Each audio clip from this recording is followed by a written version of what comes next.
Video. This is Anupama. आज मैं आप लोगों के लिए क्लास 10th का चैप्टर 4 का वन शॉट रिवीजन वीडियो लेके आई हूँ। एग्ज़ाम्स आने वाले हैं साइंस का, तो ये वीडियो आपको काफ़ी हेल्प करेगा अपना रिवीजन करने के लिए।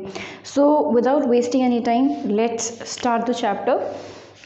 तो आज हम लोग करेंगे चैप्टर 4 जो कि कार्बन एंड इट्स कंपाउंड है। Carbon and its compound. वैसे तो ये इस चैप्टर की वीडियो मैंने डाल दी है यूट्यूब पे, आप उसको चेक कर सकते हैं। आप चाहे तो पूरी प्लेलिस्ट देख लीजिए, थोड़ा स्पीड फास्ट करके। मैं पूरी प्लेलिस्ट का लिंक डिस्क्रिप्शन में डाल दूँगी। अगर जिसको भी थोड़ा और थरो रिवीजन करना है, एक एक चीज़ और अच्छे से समझनी है, वो वहाँ जाके वो वीडियो को देख सकता है। तो let's start the chapter carbon and its compound. सबसे पहले तो हमें ये पढ़ना है कि कार्बन किस तरीके का बॉन्ड बनाता है। तो कार्बन कोवलेंट बॉन्ड बनाता है। क्यों कोवलेंट बॉन्ड बनाता है? कोवलेंट बॉन्ड का मतलब शेयरिंग करता है। पहले तो समझ लेते हैं कि कार्बन में ऐसा क्या है कि वो शेयरिंग करता है। कार्बन इसका एटॉमिक नंबर होता है 6 यानी कि 2,4। अब देखिए, किसी भी एटम को स्टेबल होने के लिए उसके आउटर मोस्ट शेल में मैक्सिमम नंबर ऑफ इलेक्ट्रॉन्स होने चाहिए। ये बात हम कई बारी पढ़ चुके हैं। तो अगर हम कार्बन की बात करें तो कार्बन को स्टेबल होने के लिए या तो वो अपने 4 इलेक्ट्रॉन दे दे, तो 4 इलेक्ट्रॉन दे देगा तो अंदर सिर्फ 2 बचेगा जो कि फुलफिल्ड है, या फिर वो 4 इलेक्ट्रॉन किसी से ले ले। तो अगर वो 4 इलेक्ट्रॉन ले लेगा तो भाई 8 हो जाएंगे, तो 2,8 ये भी कम्प्लीटली फिल्ड है। तो दोनों ही केसेस में कार्बन स्टेबल हो सकता है। तो कार्बन चाहे तो 4 इलेक्ट्रॉन देकर स्टेबल हो सकता है या 4 इलेक्ट्रॉन लेकर स्टेबल हो सकता है, पर वो दोनों में से कुछ भी नहीं करता है। क्यों नहीं करता है? क्योंकि 4 इलेक्ट्रॉन देना कोई मामूली बात नहीं है। देखिए, जब भी कोई एटम इलेक्ट्रॉन देता है तो उसको बदले में एनर्जी चाहिए होती है, ठीक है। तो कार्बन अगर 4 इलेक्ट्रॉन देगा तो बदले में उसको एनर्जी चाहिए। इतनी एनर्जी हम उसको नहीं दे पाएंगे, तो क्योंकि उसको बहुत ज़्यादा एनर्जी लग जाएगी इसीलिए वो 4 इलेक्ट्रॉन नहीं दे पाता, ठीक है। पहली बात तो हम उतनी एनर्जी दे नहीं पाएंगे। दूसरी बात, अगर हम दे भी देते हैं तो इतनी सारी एनर्जी लेके कार्बन अनस्टेबल हो जाता है। मैंने आप लोगों को हमेशा बताया है कि जितनी ज़्यादा एनर्जी होती है किसी चीज़ में वो उतना ज़्यादा अनस्टेबल होता है। एनर्जी कम रहेगी, स्टेबिलिटी ज़्यादा रहेगी। 4 इलेक्ट्रॉन ले क्यों नहीं सकता? क्योंकि अभी कार्बन के पास, अगर कार्बन का एटॉमिक नंबर 6 है, इसका मतलब उसके पास 6 पॉजिटिव चार्ज यानी कि 6 प्रोटॉन्स और 6 इलेक्ट्रॉन्स थे अभी तक। लेकिन जब कार्बन ने 4 इलेक्ट्रॉन और एक्स्ट्रा ले लिए तो भाई प्रोटॉन्स तो कभी चेंज होते नहीं, वो तो हमेशा न्यूक्लियस के अंदर है तो वो तो उतना ही रहेगा। पर इलेक्ट्रॉन अब कितने हो गए? 10। 6 थे, 4 और ले लिया तो 10 इलेक्ट्रॉन। तो पहले जो एटम का जो अट्रैक्शन था, भाई 6 पॉजिटिव चार्जेस 6 नेगेटिव चार्जेस को अट्रैक्ट कर रहे थे तो अट्रैक्शन बहुत अच्छा था। पर अब जो अट्रैक्शन है वो इतना अच्छा नहीं हो पाएगा, क्योंकि अब सिर्फ 6 पॉजिटिव चार्जेस को 10 नेगेटिव चार्जेस का अट्रैक्ट करना है। तो अट्रैक्शन कम हो गया तो स्टेबिलिटी कम हो गया। इसका मतलब ये हुआ कि कार्बन ना तो 4 इलेक्ट्रॉन दे पा रहा है और ना ही 4 इलेक्ट्रॉन ले पा रहा है। तो क्वेश्चन ये है कि फिर वो स्टेबल कैसे होगा? तो वो स्टेबल होता है शेयरिंग करके। तो जो बॉन्ड शेयरिंग करके बनता है उसको हम बोलते हैं कोवलेंट बॉन्ड, और ऐसे कंपाउंड्स को हम बोलते हैं कोवलेंट कंपाउंड, ठीक है। अब कार्बन इसका मतलब कि शेयरिंग करता है, और शेयरिंग करने के लिए वो क्या करेगा? कोवलेंट बॉन्ड बनाएगा। तो अब देखते हैं कि कोवलेंट बॉन्ड बनता कैसे है। तो कोवलेंट बॉन्ड शो करने के लिए आपको इलेक्ट्रॉन डॉट स्ट्रक्चर्स आने चाहिए और वो एग्ज़ाम में आ सकता है। तो ज़रा मैं कुछ इंपॉर्टेंट इलेक्ट्रॉन डॉट स्ट्रक्चर्स आप लोगों को बना के बता दे रही हूँ, और उन्हीं में से आएगा, उसके बाहर से कोई इलेक्ट्रॉन डॉट स्ट्रक्चर नहीं आएगा। तो सबसे आसान वाला तो भाई H2 है। H2 में एक हाइड्रोजन का एटम और दूसरा हाइड्रोजन का एटम, इन दोनों में कुछ इस तरीके से शेयरिंग हो रही है। ये हाइड्रोजन का एटम, ये जो इलेक्ट्रॉन है ये इसका है, ये वाला इलेक्ट्रॉन इसका है। लेकिन जब ये लोग बॉन्ड बनाएंगे तो ये जो हाइड्रोजन एटम है ये इन दोनों इलेक्ट्रॉन्स को अपना मान सकता है, शेयर कर रहा है ना, तो अपना तो इसके पास है ही, ये वाला इलेक्ट्रॉन भी अपना मान लेता है जब इसकी स्टेबिलिटी की बात आएगी। तो भाई हाइड्रोजन को एक इलेक्ट्रॉन चाहिए होता है स्टेबल होने के लिए, एक उसके पास ऑलरेडी है, फर्स्ट शेल में एक और मिल जाएगा तो वो स्टेबल हो जाएगा। तो ये रहा वो हाइड्रोजन यहाँ स्टेबल हो गया और यहाँ हाइड्रोजन ये वाला यहाँ पर स्टेबल हो गया। ये दोनों इलेक्ट्रॉन इसके भी हैं, ये दोनों इलेक्ट्रॉन इसके भी हैं, कोई अपना एक अकेला हक नहीं जता सकता, वो दोनों शेयर्ड पेयर ऑफ इलेक्ट्रॉन्स, इसको हम क्या बोलते हैं, शेयर्ड पेयर ऑफ इलेक्ट्रॉन्स, ये दोनों एटम्स के हैं। अब क्योंकि यहाँ पर एक पेयर शेयर हो रहा है इसीलिए इनके बीच का बॉन्ड इस तरीके से दिखाते हैं, यानी कि ये है सिंगल बॉन्ड। ठीक है, ये क्या है, सिंगल बॉन्ड। जब सिंगल इलेक्ट्रॉन पेयर, एक इलेक्ट्रॉन पेयर, ऐसे ही O2 ज़रा देखिए, O2 ऑक्सीजन के आउटर मोस्ट शेल में कितने इलेक्ट्रॉन्स होते हैं, इलेक्ट्रॉन डॉट स्ट्रक्चर्स में हम हमेशा आउटर मोस्ट शेल के इलेक्ट्रॉन्स ही बनाते हैं। तो ऑक्सीजन इज 2,6 होता है, इसका मतलब इसके आउटर मोस्ट शेल में 6 इलेक्ट्रॉन्स है। अब देखिए जितने इलेक्ट्रॉन्स, भाई आउटर मोस्ट शेल में 6 इलेक्ट्रॉन्स है, मतलब उसको 2 इलेक्ट्रॉन की ज़रूरत है, जितने इलेक्ट्रॉन की उसको ज़रूरत है उतने इलेक्ट्रॉन उसको अपने में से शेयर करना पड़ेगा। मतलब अगर ऑक्सीजन को 2 इलेक्ट्रॉन्स की ज़रूरत है तो वो अपने 6 इलेक्ट्रॉन्स में से 2 इलेक्ट्रॉन्स निकाल के शेयरिंग के लिए रखेगा, तभी उसको बदले में वहाँ से सामने से 2 इलेक्ट्रॉन्स मिलेंगे। तो 6 इलेक्ट्रॉन उसके अपने खुद के और 2 इलेक्ट्रॉन वहाँ पर। ठीक है, तो इन 6 इलेक्ट्रॉन्स में से ये 2 इलेक्ट्रॉन्स शेयरिंग के लिए दे देगा और 4 इलेक्ट्रॉन्स अपने पास रखेगा। 2 दिया शेयरिंग के लिए, तभी बदले में 2 मिलेगा, जितना दोगे शेयरिंग करने के लिए उतना ही मिलेगा। तो ये है ऑक्सीजन, उसने 6 इलेक्ट्रॉन्स में से 4 अपने पास रखा और 2 दे दिया शेयरिंग करने के लिए, ये दोनों इलेक्ट्रॉन इसके हैं। ये है दूसरा ऑक्सीजन, उसके ये दोनों इलेक्ट्रॉन्स इस ऑक्सीजन के हैं और ये उसके खुद के 4 इलेक्ट्रॉन्स। अब ये ऑक्सीजन अपने 6 इलेक्ट्रॉन्स तो लेगा ही, साथ में बगल वाले के ये 2 इलेक्ट्रॉन्स भी शेयरिंग के लिए ले लेगा। अब क्योंकि इसमें 2 इलेक्ट्रॉन पेयर्स हैं इसीलिए इसमें क्या बनता है, डबल बॉन्ड बनता है। ऐसे ही ज़रा एक बार फटाफट नाइट्रोजन का देख लें। N2 नाइट्रोजन का एटॉमिक नंबर 7 होता है, यानी कि 2,5। कितने इलेक्ट्रॉन्स की ज़रूरत है यहाँ पर, 3 इलेक्ट्रॉन्स की ज़रूरत है। इसका मतलब कि नाइट्रोजन 3 इलेक्ट्रॉन्स, अपने 5 इलेक्ट्रॉन्स में से 3 इलेक्ट्रॉन्स शेयरिंग के लिए देगा ताकि उसको बदले में 3 इलेक्ट्रॉन्स मिले। ठीक है, तो ये रहा नाइट्रोजन और ये रहा नाइट्रोजन, ये है इसके 3 इलेक्ट्रॉन्स, ये है इसके 3 इलेक्ट्रॉन्स, ये 3 इलेक्ट्रॉन्स इसके हैं और ये 3 इलेक्ट्रॉन्स इसके हैं। ये रहे उसके 2 इलेक्ट्रॉन्स उसने बचा के रख लिए। इस तरीके से हम इनका शेयरिंग दिखाएंगे, इलेक्ट्रॉन डॉट स्ट्रक्चर। अब क्योंकि इसमें 3 इलेक्ट्रॉन पेयर्स हैं इसलिए इनके बीच में क्या बन रहा है, ट्रिपल बॉन्ड। तो ये कुछ बहुत बेसिक से इलेक्ट्रॉन डॉट स्ट्रक्चर है, चांसेस कम है इनके आने की। जो आने वाले इलेक्ट्रॉन डॉट स्ट्रक्चर्स है वो ज़रा फटाफट देख लेते हैं। ऑलराइट, ज़रा फटाफट कुछ एग्ज़ाम में आने वाले इलेक्ट्रॉन डॉट स्ट्रक्चर्स के डायग्राम्स बना लिए हम लोग। जैसे फॉर एग्जांपल सबसे पहला HCl ले लिया मैंने।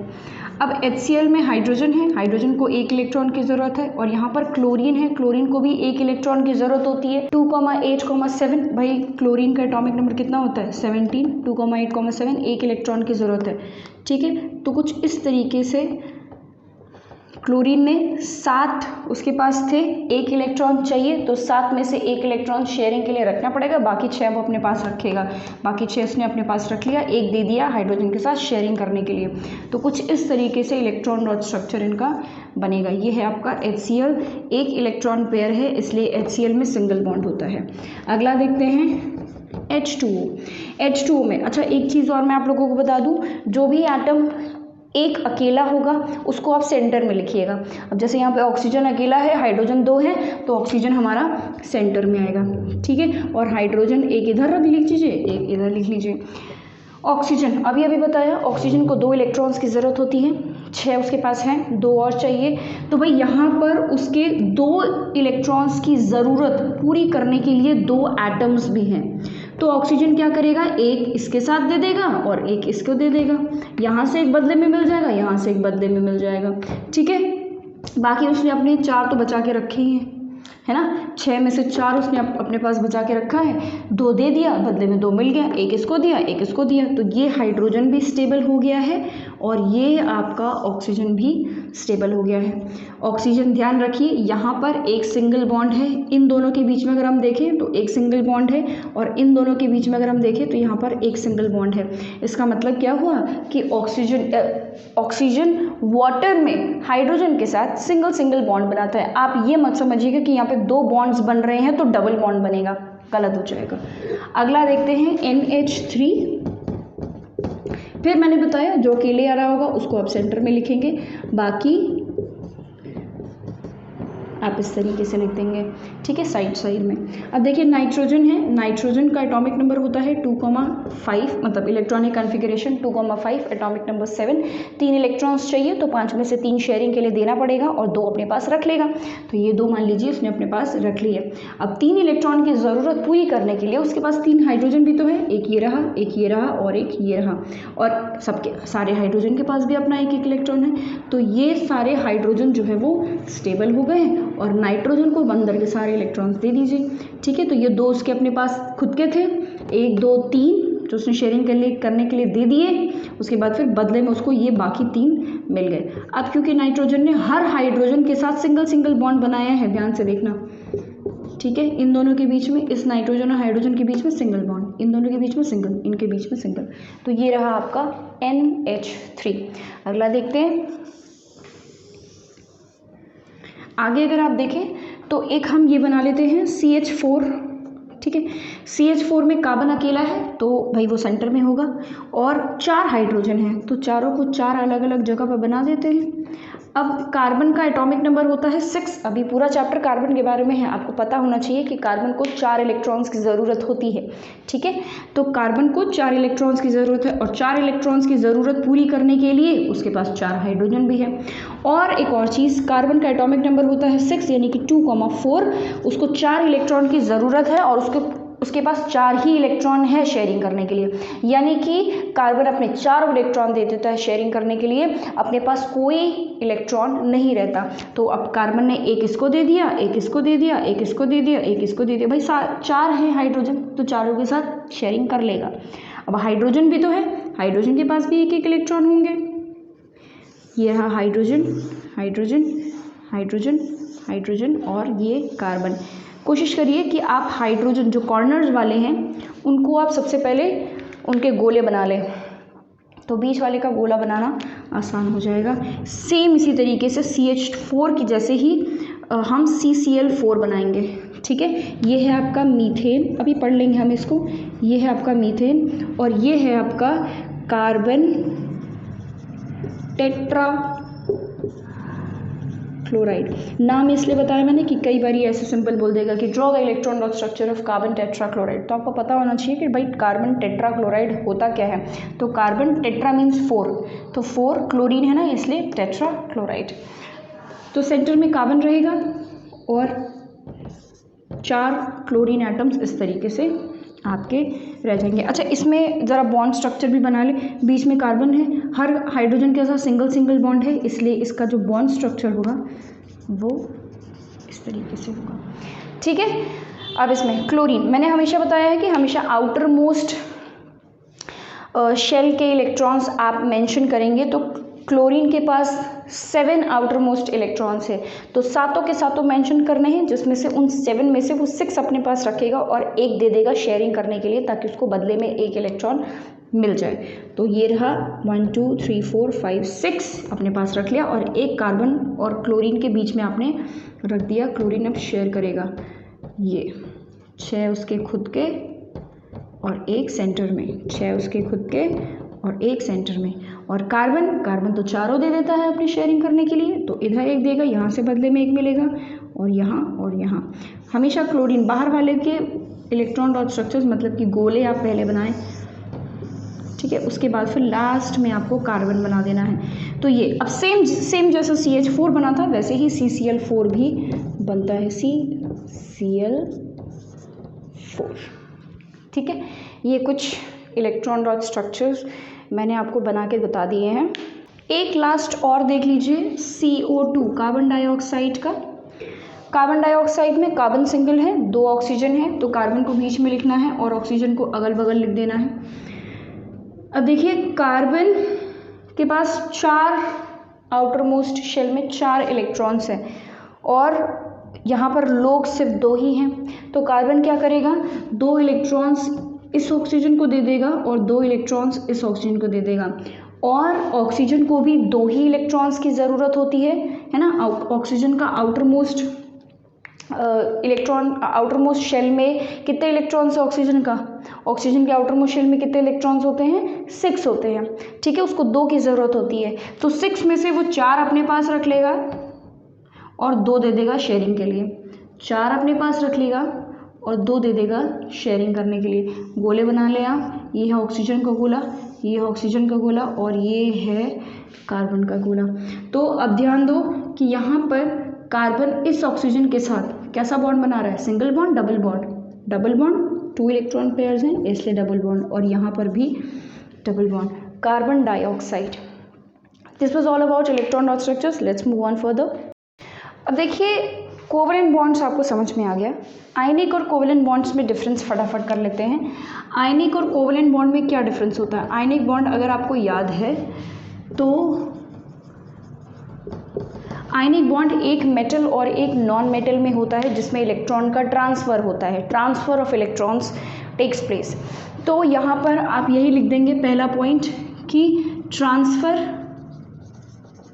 Of electron between a metal and a non-metal, ठीक है। मतलब एक मेटल और एक नॉन मेटल में ट्रांसफर ऑफ इलेक्ट्रॉन होता है। ये आयनिक कंपाउंड आप लोगों ने पढ़ा है मेटल्स एंड नॉन मेटल्स वाले चैप्टर में। और इसमें अगर हम देखें तो इसमें क्या हो रहा है, ट्रांसफ़र नहीं हो रहा है, इसमें शेयरिंग हो रही है, sharing of electrons between 2 non metals. यहाँ दोनों ही नॉन मेटल्स हैं। आप अगर आप ध्यान दें तो जितने भी एग्जाम्पल्स आप लोगों ने इलेक्ट्रॉन डॉट स्ट्रक्चर्स के बनाए हैं वो सारे नॉन मेटल्स हैं। मेटल के साथ कोवलेंट बॉन्ड नहीं बन सकता, ठीक है। वो शेयरिंग थोड़ी करेगा, वो तो इलेक्ट्रॉन दे ही देगा, उसको शेयरिंग की क्या ज़रूरत है, वो तो दे देगा।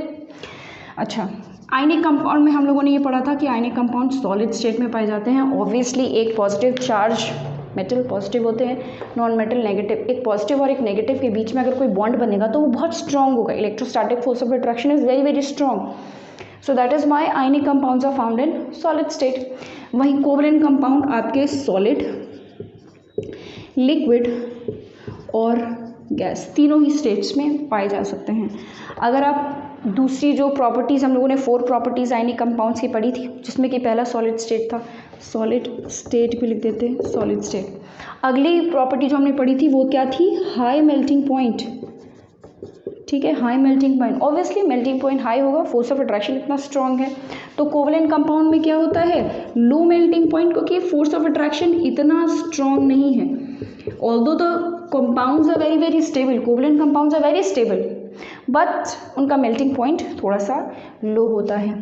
आयनिक कंपाउंड में हम लोगों ने ये देखा था कि they are soluble in water, soluble in water. मैंने आपको बताया था कोई भी चीज़ अगर आयंस में ब्रेक कर सकती है तो वो वाटर में सॉल्युबल होगी। आयनिक कंपाउंड्स सॉल्युबल होते हैं क्योंकऑब्वियसली भाई इनके पास एक मेटल है, एक नॉन मेटल है, आयंस की भरमार है। Soluble in water but insoluble in organic compound. कोई भी चीज़ अगर वाटर में सॉल्युबल है तो वो ऑर्गेनिक कंपाउंड्स में इनसॉल्युबल होती है। This is a very general property. Organic compounds मतलब कि जैसे बेंजीन, अल्कोहल, ऑयल, ठीक है, केरोसिन, पेट्रोलियम, ये सारे आपके ऑर्गेनिक है। तो सेम इसका एग्जैक्टली ऑपोजिट हो जाएगा। ये क्या होता है, ये generally insoluble in water but soluble in organic compounds. Organic compounds में सॉल्युबल होंगे, ठीक है, पर वाटर में इनसॉल्युबल होते हैं इन जनरल। कुछ ऐसे भी होते हैं जो कि वाटर में सॉल्युबल होते हैं, फॉर एग्जांपल HCl। अभी इसके बाद हम उसी पे चलेंगे, ठीक है। तो ये हो गया। अच्छा, लास्ट में हम लोगों ने ये पढ़ा था कि ionic compounds are good conductor of electricity. Good conductor of electricity याद करिए कौन से स्टेट में, कौन से स्टेट में, इन एक्वस और मॉल्टन स्टेट, सॉलिड स्टेट में पुअर कंडक्टर होते हैं, और ये कोई भी स्टेट हो तो वो जनरली आर पुअर कंडक्टर्स। ये इन जनरल पुअर कंडक्टर्स ये होते हैं, चाहे आप कोई भी स्टेट में इनको ले लीजिए। So this is the main difference between ionic and covalent compound. Example आप सिक्स पॉइंट आप एग्जाम्पल ऐड कर सकते हैं, जैसे जितने भी इलेक्ट्रॉन और स्ट्रक्चर्स हमने बनाए हैं वो सारे कोवेलेंट कंपाउंड्स हैं, तो आप उनमें से कोई भी HCl, H2O, CCl4, CH4 इनमें से कोई भी यहाँ पर लिख सकते हैं। और आयनिक कंपाउंड्स में आप जैसे for example NaCl, sodium chloride, एक मेटल और एक non metal, sodium chloride, potassium chloride, magnesium chloride, ठीक है, कैल्शियम ऑक्साइड, मैग्नीशियम ऑक्साइड, इनमें से कोई भी आप यहाँ पर एज एन एग्जाम्पल लिख सकते हैं। तो अभी हम लोगों ने HCl की बात करी थी अभी थोड़ी देर पहले ही, तो अगर हम HCl की बात करें तो HCl एक कोवेलेंट कंपाउंड है, हमने इसका इलेक्ट्रॉन डॉट स्ट्रक्चर बनाया है, तो HCl एक इलेक्ट्रॉन कोवेलेंट कंपाउंड है, बट फिर भी इसकी जो प्रॉपर्टीज़ है वो कोवेलेंट जैसी लगती नहीं है। क्यों? हमने ये पढ़ा कि covalent compounds are insoluble in water, but we know that HCl is soluble in water, it dissolves very well in water. अब एक और चीज़ आपने ये भी पढ़ा है कि HCl पानी में जाते ही H पॉजिटिव और Cl नेगेटिव में टूट जाता है, मतलब कि H पॉजिटिव हो जाता है और Cl नेगेटिव हो जाता है। तो भाई ये सारी प्रॉपर्टीज़ तो कोवेलेंट में है ही नहीं भाई, कोवेलेंट में तो शेयरिंग हो रही है। शेयरिंग होना का मतलब कि कोई भी इलेक्ट्रॉन लेके भागेगा नहीं, और लेकिन चार्ज तो तभी आता है जब कोई इलेक्ट्रॉन ले ले या कोई इलेक्ट्रॉन दे दे। तो बेसिकली कोवेलेंट कंपाउंड्स में होता क्या है, अगर आप HCl का ही एग्जाम्पल देखें तो ना HCl में जो Cl है it is very very electronegative. Electronegative मतलब कि ये इलेक्ट्रॉन छीनने में बहुत माहिर है। हाइड्रोजन थोड़ा सीधा साधा है, इलेक्ट्रॉन दे देता है। अगर हम इन दोनों में कंपेयर करें, अगर मान लीजिए मैं क्लोरीन हूँ और ये हाइड्रोजन है, बीच में इलेक्ट्रॉन रखा हुआ है, तो मैं क्योंकि क्लोरीन हूँ मेरे पास इलेक्ट्रॉन छीनने की ताकत ज़्यादा है, तो मैं इलेक्ट्रॉन लेके भाग तो नहीं सकती, क्योंकि ऑब्वियसली हमको शेयरिंग करनी है, कोवेलेंट कंपाउंड बना रहे हैं हम। लेकिन फिर भी मैं अपनी आदत से बाज नहीं आऊँगी और मैं अपने इलेक्ट्रॉन्स को, जो भी शेड पेयर ऑफ इलेक्ट्रॉन्स है, उसको हल्का सा अपनी तरफ शिफ्ट कर लूँगी, because I am stronger than hydrogen.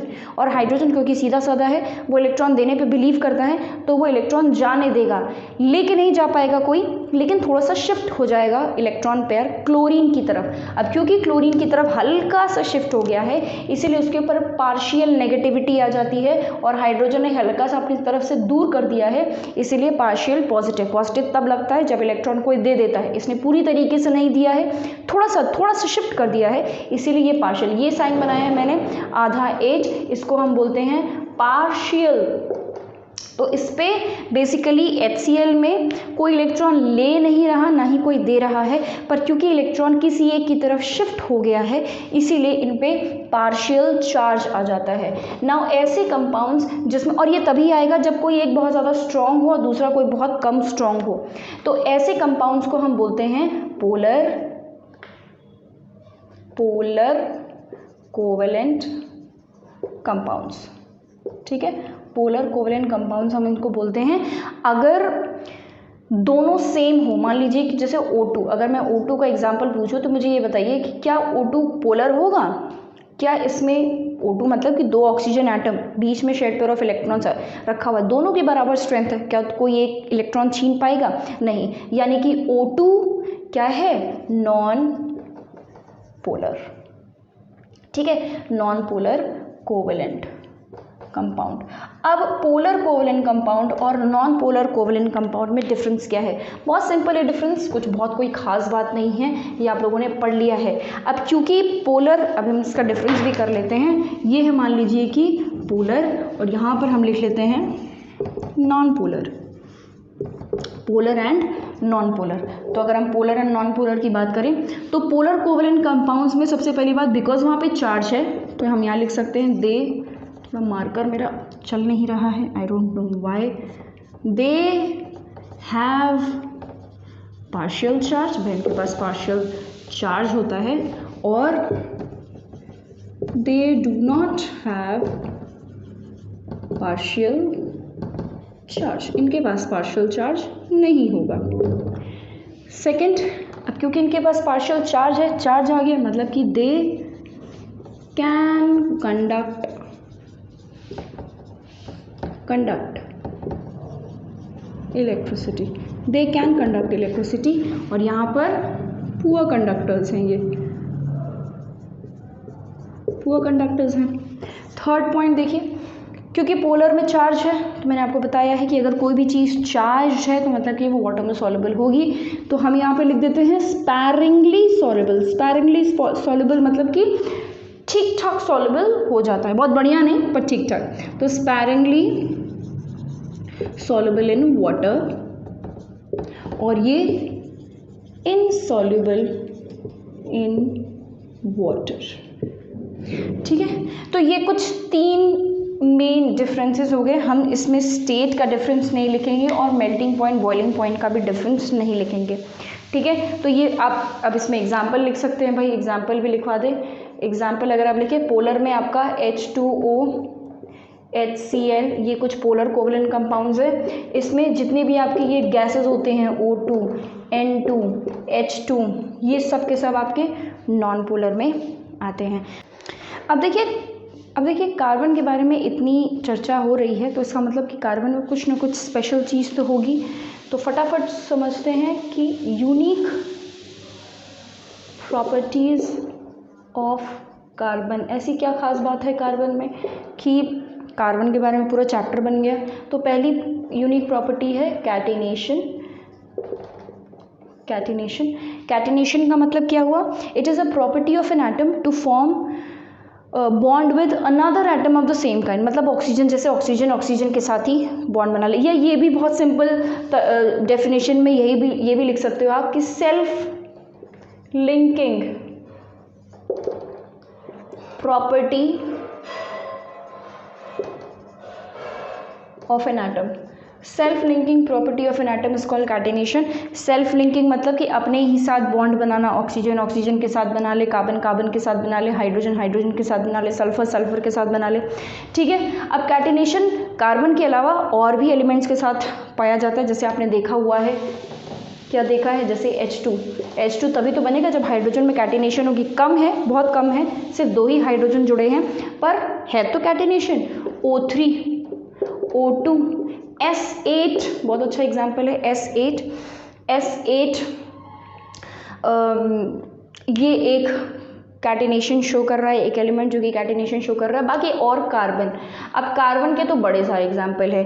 Carbon में कैटिनेशन सबसे ज़्यादा पाई जाती है। मतलब कि कार्बन अपने ही साथ काफ़ी लंबी चेन्स बना सकता है। मतलब कि ये समझ लीजिए कि 10 11 12 17 18 19 20 कार्बन एक ही साथ एक ही कंपाउंड में जुड़े हुए हैं। तो कार्बन में कैटिनेशन सबसे ज़्यादा पाई जाती है, इसीलिए इसकी प्रॉपर्टी यूनिक है। ठीक है, अब कार्बन अगर एक दूसरे के साथ बॉन्ड बना रहे हैं तो कुछ 3 तरीके हैं जिससे वो बॉन्ड बना सकता है। पहला है कि कार्बन एक ही लाइन में लगे हों तो हम इसको बोलते हैं स्ट्रेट चेन। दूसरा है कि कार्बन ने मान लीजिए एक कोई बीच में ब्रांच निकाल दी। ठीक है, एक ब्रांच निकल गई तो हम इसको बोलते हैं ब्रांच्ड। ठीक है, एक और तरीका है, मान लीजिए कि कार्बन ने कोई एक क्लोज्ड स्ट्रक्चर बनाया है। ठीक है, कैसा भी हो सकता है। यहाँ पे मैंने 5 कार्बन यूज़ किए हैं, ये भी, इसका भी एक एग्जाम्पल ले सकते हैं आप।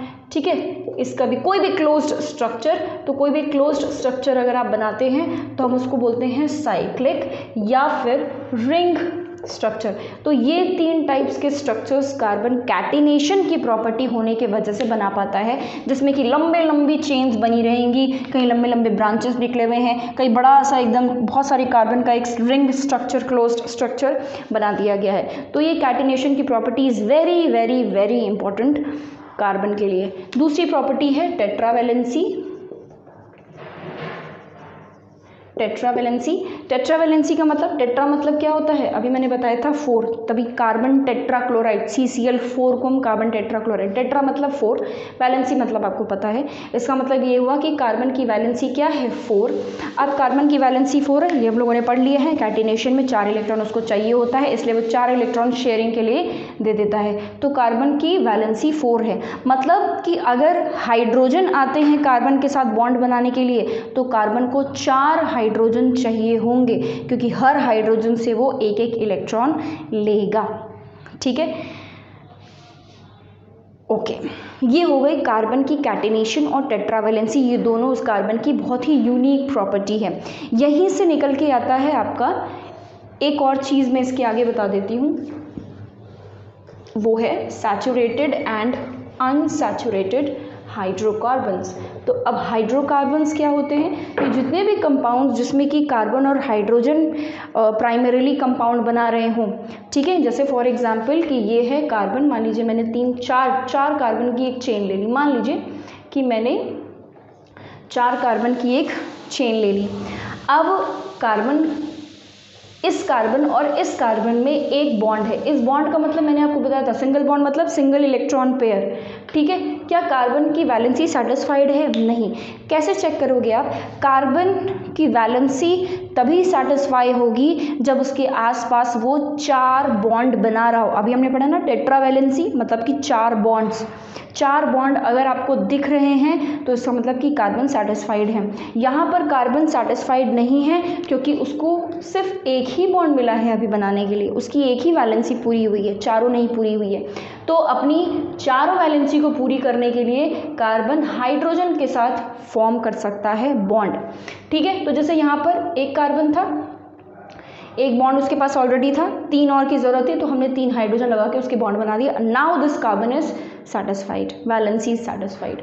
इस कार्बन की अगर हम बात करें तो 2 बॉन्ड्स, देखिए ज़रा, ये एक बॉन्ड और ये एक बॉन्ड, 2 बॉन्ड्स इस कार्बन के लिए ऑलरेडी बने हुए हैं। कितने और चाहिए इसको? 2 और चाहिए, तो 2 हाइड्रोजन्स हमने यहाँ पर लगा दिए। अब ज़रा काउंट करो तो 1 2 3 4, 4 बॉन्ड्स। ये जो बॉन्ड है इन दोनों कार्बन के बीच में, ये मैंने बताया था भाई, ये शेयर्ड पेयर ऑफ इलेक्ट्रॉन्स है, ये इसके में भी काउंट होगा और इसके में भी काउंट होगा। इसमें देखिए इस कार्बन के पास ये एक बॉन्ड, ये एक बॉन्ड और ये 2 और आप लगा देंगे तो इसकी वैलेंसी भी पूरी हो जाएगी। काउंट करके किसी भी तरीके से आपको 4 बॉन्ड्स कार्बन के दिखाना है। इसमें वही सेम चीज़, इस तरीके से आपका कार्बन जो है वो सेटिस्फाइड हो गया। अब क्योंकि इस कंपाउंड में सिर्फ कार्बन और हाइड्रोजन है, इसी को हम बोलते हैं हाइड्रोकार्बन। हाइड्रोकार्बन। अब ज़रूरी नहीं है, मतलब अगर आपसे कोई हाइड्रोकार्बन्स पूछेगा तो आप यही बताओगे कि compound containing carbon and hydrogen is called hydrocarbon. Definitions वगैरह मैंने अपनी प्रीवियसली जितने भी वीडियोस मैंने बनाई हैं उसमें बताया है, तो आप वहाँ पर जाकर एक बार देख सकते हैं। ये तो वैसे भी रिविजन है ना, आप पढ़ चुके हो, बस एक बार रिविजन चल रहा है। अब कार्बन कार्बन के बीच में ज़रूरी नहीं है कि सारे सिंगल बॉन्ड है, यहाँ तो हमारे सारे सिंगल बॉन्ड्स है। कोई ज़रूरी है कि हमेशा सिंगल बॉन्ड ही हो? नहीं, डबल बॉन्ड भी हो सकता है। मान लीजिए कि ये एक डबल बॉन्ड हो गया। अब इसमें हाइड्रोजन कैसे लगाओगे भाई? इस कार्बन के पास एक बॉन्ड पहले से ही है तो आपने 3 हाइड्रोजन लगा के इसको सेटिस्फाई कर दिया। इस कार्बन के पास ज़रा काउंट करो तो 1 2 और ये 3 हैं, एक और चाहिए, एक और हाइड्रोजन यहाँ पर लगा लो। ये कार्बन है, 2 हैं इसके पास, 2 और चाहिए, तो यहाँ पर एक हाइड्रोजन यहाँ और एक हाइड्रोजन यहाँ, इस तरीके से हमने यहाँ पर लगा लिया। काउंट कर लो, कार्बन 1 2 3 4 स्टेबल, ये है कार्बन 1 2 3 4 स्टेबल, और ये तो चारों हमें दिखाई दे रहे हैं, ठीक है। ठीक इसी तरीके से कार्बन कार्बन के बीच में डबल बॉन्ड भी बन सकता है, ठीक है। डबल बॉन्ड भी बन सकता है, सिंगल बॉन्ड, डबल बॉन्ड और ट्रिपल बॉन्ड, यही 3 टाइप के बॉन्ड बनते हैं। तो ज़रा इसको सेटिस्फाई करो भाई, ये ऑलरेडी एक है, 3 और लगा दिया और हमारे पास कार्बन जो है वो स्टेबल हो गया। इसकी बात करें तो 1 है, 2 3 4, ऑलरेडी 4 है। क्या यहाँ पे हाइड्रोजन लगाना है? नहीं लगाना है। इसमें चेक करो, इसके पास 1 2 3 है, एक और हाइड्रोजन लग जाएगा, बस काम बन गया। सारे कार्बन हमारे सेटिस्फाई हो गए हैं, ठीक है। तो ये 3 टाइप के कार्बन्स इस तरीके के बॉन्ड बनाता है, या तो सारे सिंगल बना लेगा, या कोई एक डबल बॉन्ड हो जाएगा, या कोई एक सिंगल बॉन्ड हो जाएगा, या कोई एक ट्रिपल बॉन्ड हो जाएगा, या ऐसा भी होते हैं कुछ कंपाउंड जिसमें कि डबल बॉन्ड ट्रिपल बॉन्ड दोनों होते हैं, ठीक है। ऐसे भी कंपाउंड्स होते हैं बट वो हमारे सिलेबस में नहीं है। तो ऐसे हाइड्रोकार्बन्स जिनके पास सारे सिंगल बॉन्ड होंगे उनको हम बोलते हैं सैचुरेटेड हाइड्रोकार्बन। और ऐसे हाइड्रोकार्बन्स जिसमें डबल बॉन्ड या डबल बॉन्ड या ट्रिपल बॉन्ड हो उनको हम बोलते हैं अनसैचुरेटेड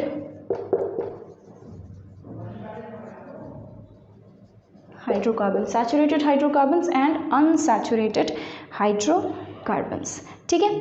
अब फटाफट इसके आगे चलते हैं हम लोग आइसोमर्स पर। नाउ आइसोमर्स क्या होते हैं? आइसोमर्स मतलब ऐसे हाइड्रोकार्बन्स जिनका स्ट्रक्चर डिफरेंट है पर फॉर्मूला सेम है, फॉर्मूला सेम निकल के आ रहा है पर स्ट्रक्चर डिफरेंट डिफरेंट आ रहे हैं। जैसे फॉर एग्जांपल पहले तो डेफिनेशन लिख लें, सेम स्ट्रक्चर, ऐसे simple, hydrocarbons having same formula but different structures. ठीक है, तो ऐसे हाइड्रोकार्बन्स को हम बोलते हैं आइसोमर्स। एग्जाम्पल, पहला एग्जाम्पल मैं आपको बता दूं, ब्यूटेन क्या। अब ये ब्यूटेन क्या है, इसको भी हम नॉमेनक्लेचर जब पढ़ेंगे तो मैं आप लोगों को बता दूंगी। ब्यूटेन मतलब कि 4 कार्बन की एक चेन। मान लीजिए मैंने 4 कार्बन की एक चेन बना ली, ठीक है। इसमें ज़रा आप हाइड्रोजन लगाइए, तो यहाँ पर 3 लग जाएंगे हाइड्रोजन, यहाँ पर 2 लग जाएंगे हाइड्रोजन, और यहाँ पर 2 लग जाएंगे हाइड्रोजन, और यहाँ 3 लग जाएंगे हाइड्रोजन। ठीक है, तो ये हो गए आपके ब्यूटेन का स्ट्रेट चेन। भाई ये कौन सा चेन है, ये स्ट्रेट चेन ही तो है, ये है आपका स्ट्रेट चेन। अब मैं चाहूँ, अगर मैं सोचूं कि अब देखिए, अच्छा एक चीज़ और मैं आप लोगों को बता दूं कि इसका फॉर्मूला क्या निकल के आएगा, C4H10, C4H10। हाँ, तो एक और चीज़ मैं आप लोगों को बता दूं, वो ये है कि ज़रूरी नहीं कि आप हर बार ये हाइड्रोजन लगा के बताएं। अगर आप ये हाइड्रोजन नहीं भी लगाते हैं, ठीक है, अगर आप ये हाइड्रोजन्स नहीं भी लगाते हैं तो भी ये अंडरस्टूड होगा कि कार्बन हाइड्रोजन के साथ ही बॉन्ड बना रहा है। ठीक है, हाइड्रोजन नहीं लगा है इसका मतलब कि वो हाइड्रोजन, हम अज्यूम कर लेते हैं कि हाइड्रोजन के साथ ही बॉन्ड बना रहा होगा। तो ये हो जाएगा आपका C4H10। मान लीजिए कि ये वाला जो कार्बन है इसको मैंने निकाल के इसको ब्रांच कर दिया, मतलब मैंने यहाँ लगा दिया। ठीक है, अब ये क्या हो गया, अब ये ब्रांच हो गया, ये ब्रांच्ड स्ट्रक्चर हो गया। अगर आप इसमें हाइड्रोजन्स का काउंट करेंगे तो काउंट करके आप खुद से काउंट करिए तो आप ये देखोगे कि C4H10 फॉर्मूला दोनों का सेम है, लेकिन देखो दोनों देखने में डिफरेंट है।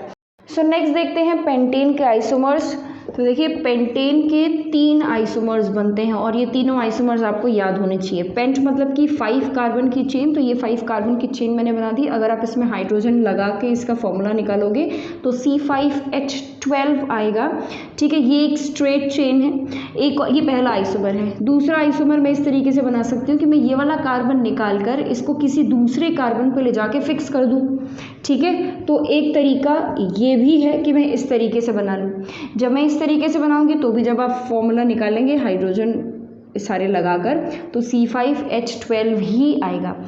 थर्ड ये है कि अब मैं इस कार्बन को निकाल के इस कार्बन पे लगा देती हूँ। पोजीशन आपको कार्बन की किसी तरीके से चेंज करनी है जिसके वजह से स्ट्रक्चर डिफरेंट हो जाए पर फॉर्मूला सेम रहे। तो एक तरीका ये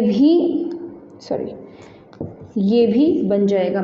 ठीक है, तो इसका भी फॉर्मूला C5H12 ही होगा। इन तीनों के अपने अलग अलग नाम हैं। इसको हम बुलाते हैं N पेंटेन, N मतलब कि स्ट्रेट चेन। इसको हम बुलाते हैं आइसोपेंटेन और इसको हम बुलाते हैं नियोपेंटेन। तो पेंटेन के यही 3 स्ट्रक्चर्स बनेंगे। इन 3 स्ट्रक्चर्स के अलावा अगर आप कोई दूसरा स्ट्रक्चर बनाने की कोशिश करेंगे तो वो इन्हीं तीनों में से कोई ना कोई एक मैच कर जाएगा। एक और बहुत इंपॉर्टेंट बात मैं बता दूं कि जब भी आप आइसोमर्स बनाएंगे तो याद रखिएगा कि स्ट्रेट चेन का आइसोमर कभी भी साइक्लिक नहीं हो सकता। आप ये मत सोचना कि हम एक तरीका ये भी तो एक आइसोमर बन सकता है, नहीं, क्योंकि जब आप इसमें हाइड्रोजन लगाएंगे तो आपको पता चलेगा कि इसका फॉर्मूला C5H10 आता है। साइक्लोपेंटेन मतलब अगर आप ये सोचें कि स्ट्रेट चेन या ब्रांच्ड ही क्यों बनाना, हम साइक्लिक ट्राई कर लेते हैं तो साइक्लिक नहीं बन पाएगा क्योंकि उसका फॉर्मूला नंबर ऑफ हाइड्रोजन कम हो जाते हैं अपने आप। ठीक है, तो पेंटेन के 3 ही आइसोमर्स बनेंगे। ये पेंटेन का आइसोमर नहीं है, इस बात का आप ध्यान रखेंगे। नेक्स्ट है हमारा एलोट्रोप्स ऑफ कार्बन। फटाफट देख लेते हैं उसको।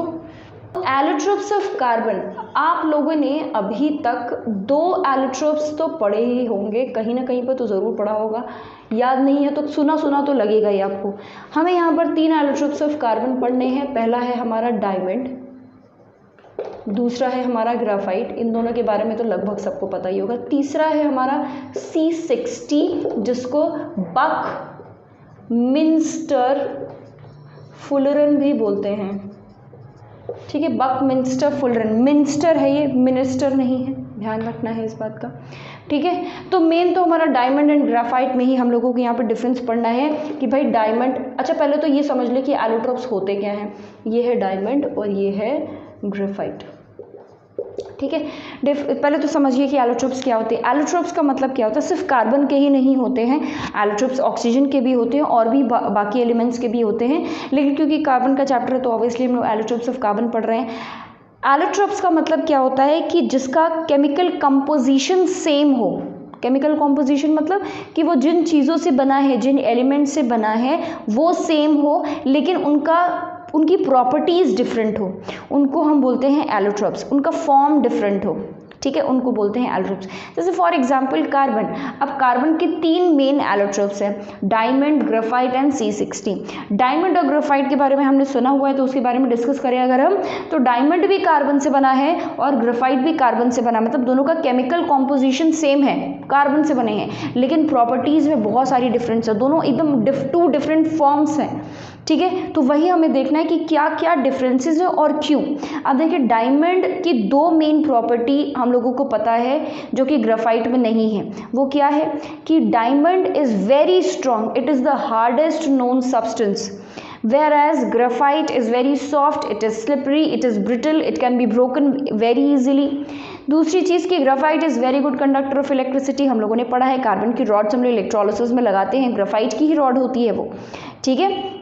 तो ग्राफाइट जो है it is very good conductor of electricity, वहीं diamond is poor conductor of electricity. So क्या ऐसी चीज़ है जिसकी वजह से डिफरेंसेस आ रहे हैं, तो देखिए ज़रा, डायमंड में जो आपका कार्बन होता है, ठीक है, जो कार्बन होता है उसमें हर एक कार्बन 4 और कार्बन से जुड़ा हुआ है, ठीक है। 4 और कार्बन से जुड़ा हुआ मतलब कि हर चारों दिशाओं से कार्बन बॉन्ड बना रहा है, यानी कि बहुत ही मजबूत 3D स्ट्रक्चर बनाता है diamond.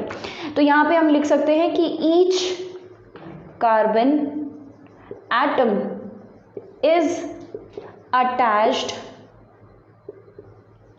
To 4 other carbon atoms. 4 other carbon atom से ये अटैच्ड होता है। दूसरी चीज़ क्या है, ये एक बहुत ही बढ़िया 3D स्ट्रक्चर बनाता है। 3D स्ट्रक्चर मतलब कि हर तरफ से बॉन्ड है, ठीक है, हर तरफ से बॉन्ड कार्बन बना रहा है। वहीं पर यहाँ पर ग्राफाइट के केस में क्या होता है कि every carbon atom is attached to only 3 other carbon atoms. हर एक, भाई कार्बन अपनी वैलेंसी पूरी करेगा, कार्बन की वैलेंसी कितनी होती है, 4 होती है। तो यहाँ पर तो कार्बन की वैलेंसी पूरी हो रही, क्योंकि एक कार्बन एक बॉन्ड इस कार्बन से बना रहा होगा, एक बार इस कार्बन से, एक इससे और एक इससे, चारों तरफ 4 कार्बन है, जिसकी वजह से मतलब कि हर एक कार्बन इधर, एक कार्बन इधर, एक कार्बन इधर और एक कार्बन इधर, ठीक है, 4 कार्बन एटम से बॉन्ड बना रहा है। तो मतलब क्या हुआ कि बहुत ही अच्छा स्ट्रॉन्ग स्ट्रक्चर डायमंड का बन के आता है। वहीं ग्राफाइट में हर कार्बन एटम 3 और कार्बन एटम से बना रहा होता है बॉन्ड। क्वेश्चन ये है कि जब 3 से बना रहा तो उसकी चौथी वैलेंसी कैसे फुलफिल होगी, तो चौथी वैलेंसी फुलफिल करने के लिए वो डबल बॉन्ड बना लेता है, ठीक है।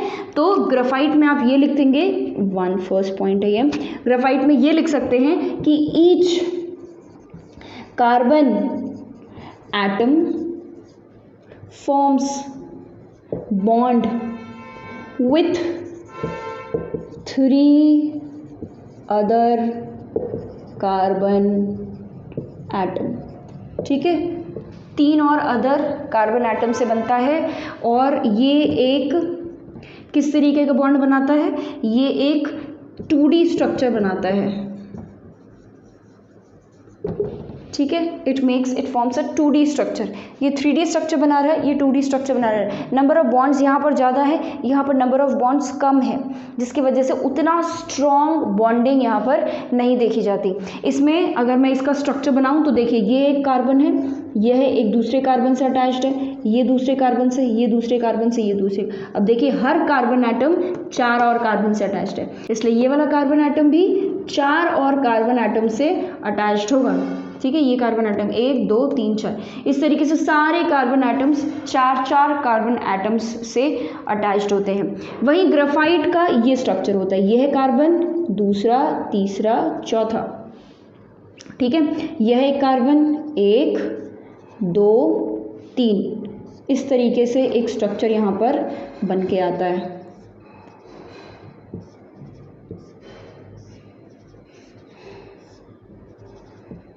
ठीक है, ये अब आप कोई भी कार्बन उठा के देखो, कोई भी कार्बन एटम उठा के देखो तो वो 3 कार्बन एटम से अटैच्ड होगा। ये वाला कार्बन 1 2 3, ये कार्बन, ये वाला कार्बन 1 2 3।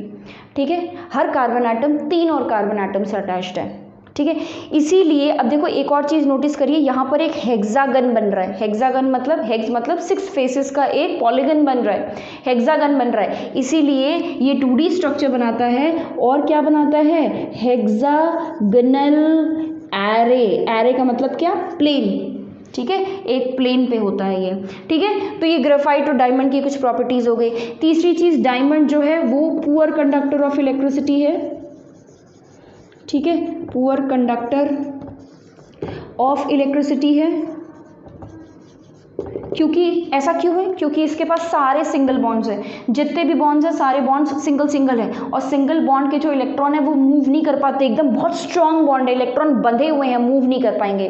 वहीं ग्राफाइट में मैंने आपको बताया कि हर कार्बन एटम 3 और से जुड़ा हुआ है, यानी कि उसकी एक वैलेंसी खाली है, वो एक वैलेंसी वो डबल बॉन्ड बना के सेटिस्फाई करता है।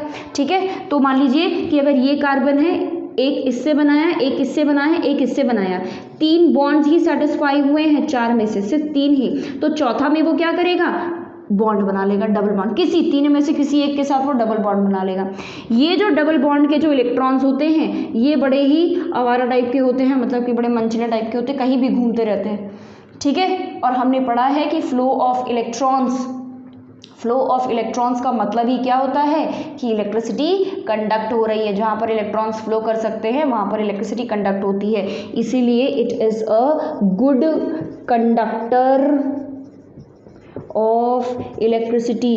क्यों है ये गुड कंडक्टर, क्योंकि इसके पास 2 डबल बॉन्ड के इलेक्ट्रॉन्स होंगे। भाई 2 ही तो होंगे, शेयरिंग हो रही है ना, 2 ही तो होंगे, तो 2 डबल बॉन्ड के ऐसे इलेक्ट्रॉन्स हैं जो कि कहीं भी इधर उधर घूम लेंगे। कैसे घूमेंगे, कभी ये वाला जो बीच वाला जो कार्बन है ये कभी इस कार्बन के साथ डबल बॉन्ड बना लेगा, कभी यही इलेक्ट्रॉन उड़ के यहाँ चले आएंगे। ठीक है, इस वाले कार्बन के साथ डबल बॉन्ड बना लिया, कभी यहाँ से हट के यहाँ वाले कार्बन के साथ डबल बॉन्ड बना लेगा। तो मतलब ये जो डबल बॉन्ड के इलेक्ट्रॉन्स ये घूमते रहेंगे और इसी की वजह से इलेक्ट्रिसिटी कंडक्ट हो जाती है। ऑल राइट, तो अब ज़रा C60 के बारे में बात कर लें। C60 के बारे में आपको बस इतना जानने की ज़रूरत है कि फुलरन नाम के एक आदमी ने C60 के बारे में ढूंढा था, डिस्कवर किया था, और C60 का जो मॉलिक्यूल है इसमें 60 कार्बन एटम्स, C60 के एक मॉलिक्यूल में 60 कार्बन एटम्स होते हैं जो कि एक फुटबॉल का शेप बनाते हैं। ठीक है, आपके NCERT की बुक में ये शेप बना भी हुआ है। तो फुटबॉल के शेप में 60 कार्बन एटम्स एक दूसरे के साथ बॉन्डेड होते हैं, जिसको हम बकमिंस्टर फुलरन कहते हैं। ठीक है, इसके बारे में बस आपको इतना ही जानने की ज़रूरत है। फिलहाल डायमंड एंड ग्राफाइट के बीच में difference is very very important. इसके बाद हम लोग ज़रा आगे बढ़ते हैं।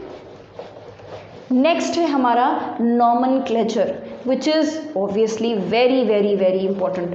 तो नॉमेनक्लेचर में बहुत, वैसे तो ये आउट ऑफ सिलेबस है, सिलेबस में आपके है नहीं, लेकिन फिर भी आपको नॉमेनक्लेचर का बेसिक तो पता ही होना चाहिए, क्योंकि जब तक आपको पता ही नहीं चलेगा कि नॉमेनक्लेचर होता कैसे, कैसे नेमिंग करते हैं, तो आपको कैसे पता चलेगा कि एग्जाम में पेंटेन बोला है तो 5 कार्बन का एटम, ब्यूटेन बोला है तो 4 कार्बन का एटम, ये कैसे पता चलेगा। तो ये चीज़ आपको तभी पता होगी जब आपको नॉमेनक्लेचर पता हो। तो फटाफट देखते हैं कि नॉमेनक्लेचर क्या होता है। नॉमेनक्लेचर का मतलब क्या होता है कि जो भी हाइड्रोकार्बन हम बनाते हैं उसका नाम क्या होगा, कैसे पता चलेगा कि इसका नाम क्या होगा।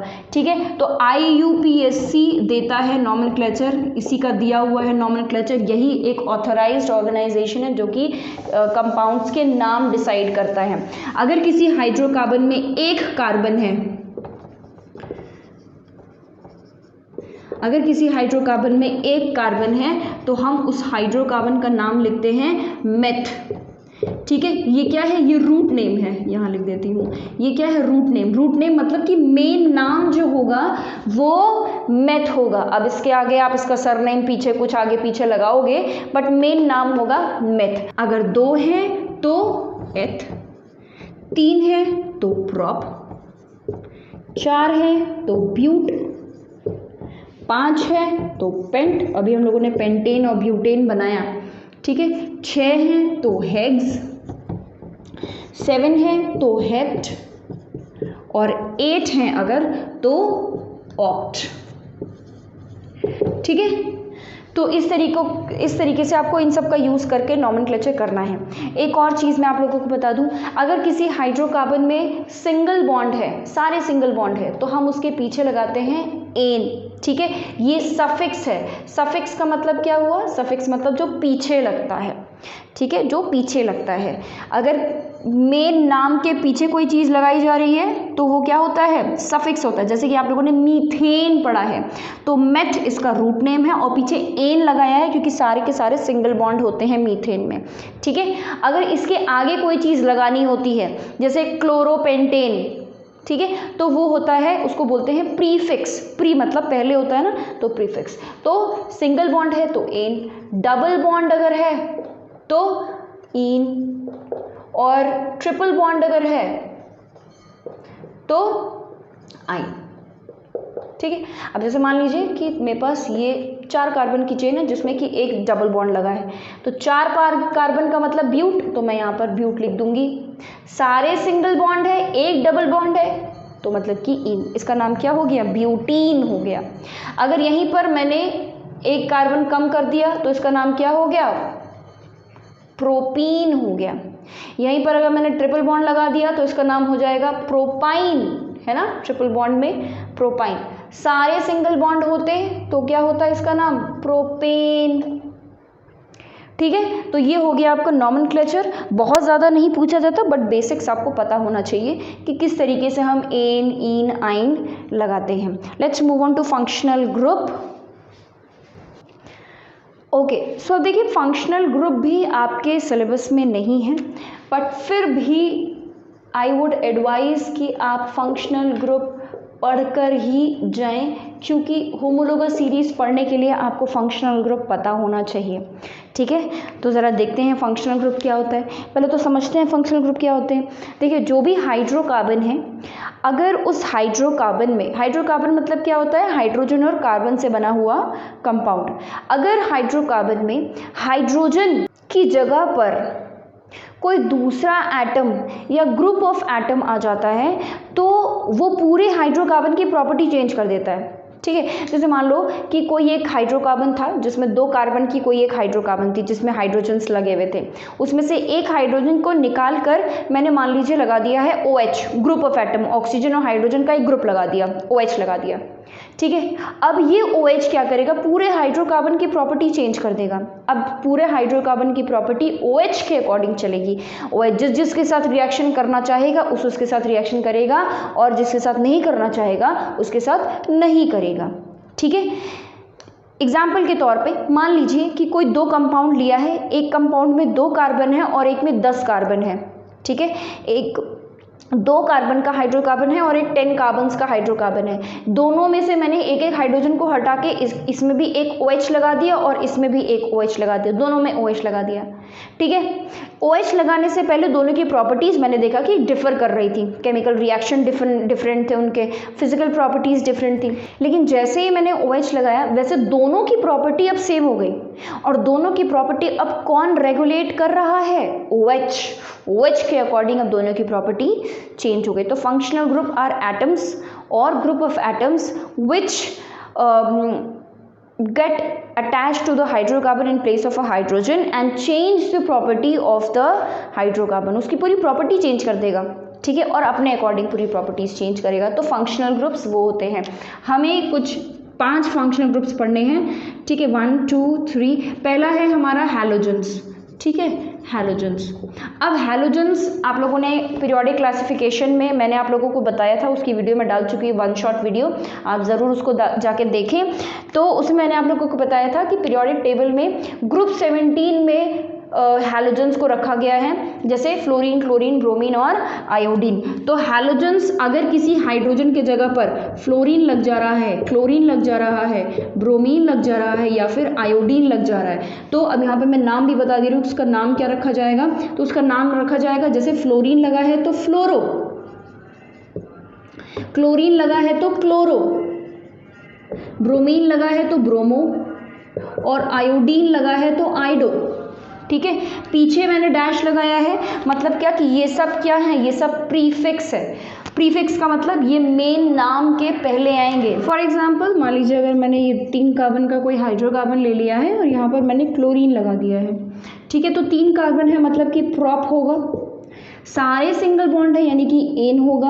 अब क्लोरीन लगा है, इसका मतलब आप आगे क्या लगा देंगे, क्लोरो, तो इसका नाम क्या हो जाएगा, क्लोरोप्रोपेन। इस तरीके से इसका नॉमेनक्लेचर होता है। नॉमेनक्लेचर पे बहुत ज़्यादा ध्यान नहीं देना है, हमको तो मेन फंक्शनल ग्रुप पढ़ना है ताकि हम होमोलोगस सीरीज लगा सकें। ये हो गया हैलोजेंस। ठीक है, अब उसके बाद अल्कोहल। अल्कोहल में OH लग जाता है, अभी मैंने एग्जाम्पल भी दिया, हाइड्रोजन की जगह पर वहाँ पर क्या लग जाएगा, OH लग जाएगा। नाम इसका OL पड़ जाता है, आगे डैश लगा मतलब कि आगे आप सारा पूरा नाम लिखेंगे और पीछे लगा देंगे OL। ठीक है, ये सफिक्स है। जैसे फॉर एग्जाम्पल कि 3 कार्बन का मैंने 4 कार्बन ले लेते हैं इस बार, 4 कार्बन का मैंने एक हाइड्रोकार्बन ले लिया है जिसमें कि मैंने यहाँ पर हाइड्रोजन लगे थे, एक जगह पर मैंने OH लगा दिया। ठीक है, बाकी जगह पर कुछ नहीं लगाया, मतलब कि हाइड्रोजन लगा है, ये हम अज्यूम कर लेते हैं, बता चुकी हूँ मैं। तो यहाँ पर मैंने OH लगाया हुआ है। अब देखिए ये जो OH है, ठीक है, इसके अकॉर्डिंग पूरी हाइड्रोकार्बन की फंक्शनल ग्रुप चेंज हो जाएगी। नाम क्या होगा, 4 कार्बन है मतलब कि ब्यूट, सारे सिंगल बॉन्ड है यानी कि एन। अब देखिए नॉमेनक्लेचर में, IUPAC नॉमेनक्लेचर में ये हमेशा याद रखना कि कभी भी 2 वॉवल्स एक साथ नहीं आ सकते। ठीक है, 2 वॉवल्स को आप एक साथ नहीं रख सकते, मतलब कि अगर आप इसके आगे OL लगा दोगे तो ब्यूटीनॉल हो जाए, ब्यूटीऑल हो जाएगा, अजीब सा नाम हो जाएगा। इसलिए हम क्या करते हैं, ये एन का ई जो है वो हटा देते हैं और ब्यूटेनॉल हो जाएगा इस कंपाउंड का नाम। ठीक है, तो ब्यूटेनॉल।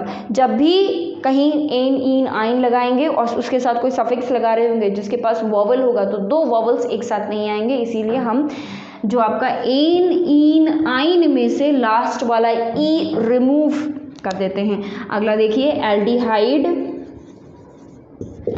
एल्डिहाइड में लास्ट में CHO लग जाएगा। ठीक है, किसी हाइड्रोजन की जगह पर CHO लग जाएगा।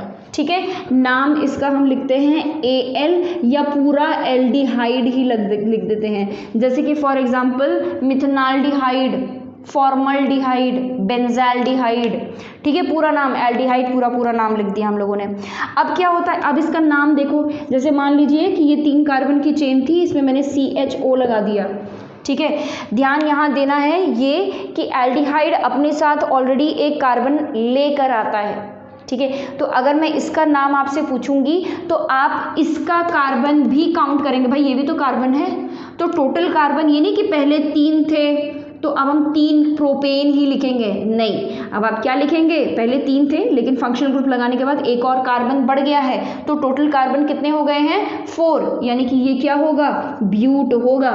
सारे सिंगल बॉन्ड है यानी कि एन ई हम नहीं लगाएंगे क्योंकि इसके पीछे लग रहा है AL, ब्यूटेनॉल, या आप ब्यूटेनाल्डिहाइड भी बोल सकते हैं, थोड़ा लंबा पड़ता है इसलिए ब्यूटेनॉल। ठीक है, ये हो गया। अगला देखिए ये एल्डिहाइड था। ठीक है, 4th है आपका कीटोन, बहुत ज़्यादा नहीं पूछा जाता है कीटोन। कीटोन में क्या होगा, ये लग जाता है किसी हाइड्रोजन की जगह पर। अब इसमें क्या है, इसके दोनों तरफ बॉन्ड बनाया है, यहाँ पर बॉन्ड बनाया था, मतलब कि किसी कार्बन के साथ जाके अटैच हो जाएगा, किसी कार्बन के साथ जाके अटैच हो जाएगा। यहाँ पर ये बीच में कार्बन है, दोनों तरफ कार्बन अटैच होना चाहिए, इसलिए दोनों तरफ बॉन्ड बनाया है, इधर भी और इधर भी। मतलब कि अगर कोई कंपाउंड आपको ऐसा मिलता है तो मतलब वो क्या है, कीटोन है। ठीक है, कीटोन में नाम में हम ONE लगाते हैं। अब जैसे फॉर एग्जांपल इसी का नाम अगर लिखना होगा तो ये 1 2 3 कार्बन से, मतलब कि प्रॉप, सारे सिंगल बॉन्ड है बिल्कुल है, इसको मत देखिएगा, ये कार्बन और ऑक्सीजन का बॉन्ड है जो हम काउंट नहीं करते, हम हमेशा कार्बन और कार्बन के बीच के बॉन्ड्स देखते हैं, सिंगल है, डबल है या ट्रिपल है, तो यहाँ पर कार्बन कार्बन के बीच में सिंगल बॉन्ड है, कोई टेंशन नहीं है, प्रोपेन आएगा। ठीक है, ई नहीं लगाएंगे क्योंकि ONE आने वाला है, 2 वोवल साथ में नहीं लिख सकते, तो ये प्रोपेनोन हो गया, प्रोपेनोन। ठीक है, ये हो गया है। अगला देखिए, ये कीटोन के कीटोन बहुत ज़्यादा नहीं पूछा जाता है, ठीक है, ओके। लास्ट देख लीजिए कार्बोक्सिलिक एसिड, ठीक है, कार्बोक्सिलिक एसिड। कार्बोक्सिलिक एसिड में COOH लगता है, नाम होता है इसका ओइक एसिड, ठीक है। इसमें भी अपने साथ एक कार्बन लेके आ रहा है, मतलब कि अगर मान लीजिए कि कोई 2 कार्बन की चेन थी, उसमें मैंने कार्बोक्सिलिक एसिड लगा दिया है, तो अब वो चेन कितने कार्बन की हो गई है?